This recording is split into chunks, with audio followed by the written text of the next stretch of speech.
Phase 3 is about the evolution to manager and contributing through others. Ian Critchley examines the pitfalls that this process can present. So then we have phase 3. Now this is the bit where things tend to go a bit off, because phase 3 is all about managing people, and by doing that you're actually contributing through others. People go into phase 3 from phase 2, so they've all been a specialist of some sort, and then they go to be a manager, and it's a complete career change. You have to stop being that phase 2 person, stop being an engineer or whatever it is that you did, and become a manager. And as the manager, it is your job then to focus on what the organisation is there to achieve and to orchestrate the contributions of other people to achieve it.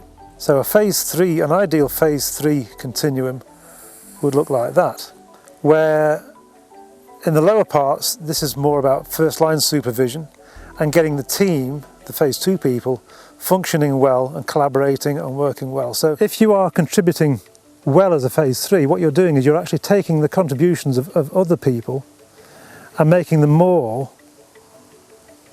than the sum of the parts. So if you've got a team of 5, for example, you could take that 5 and make it into 10 or 12 or however many, a multiple of those 5. The mistake is thinking, well, I'll add my one contribution to the 5 and make it 6.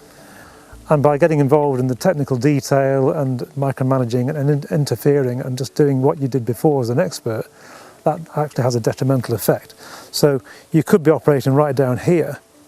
Within phase 3, we've noticed that there's this kind of 3 subsections.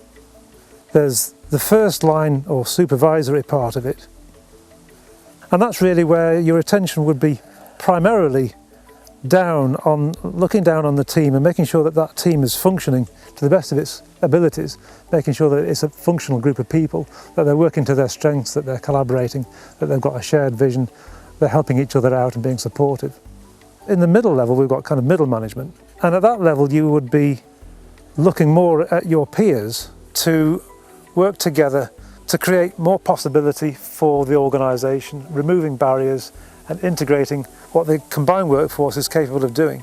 It's a huge contribution, far more than you would make in phase 2.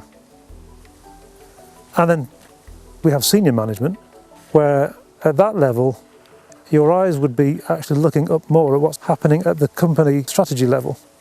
These senior managers can only function at this high level of contribution if the people below them are actually functioning well in their level. So if you're a middle manager and your team or your department isn't working that effectively, you have to effectively act down and contribute at a lower level until you can get that team functioning well. And then you can move up and function and contribute at that higher level. In our final Phases of Contribution video, we look at how we should determine what the future holds.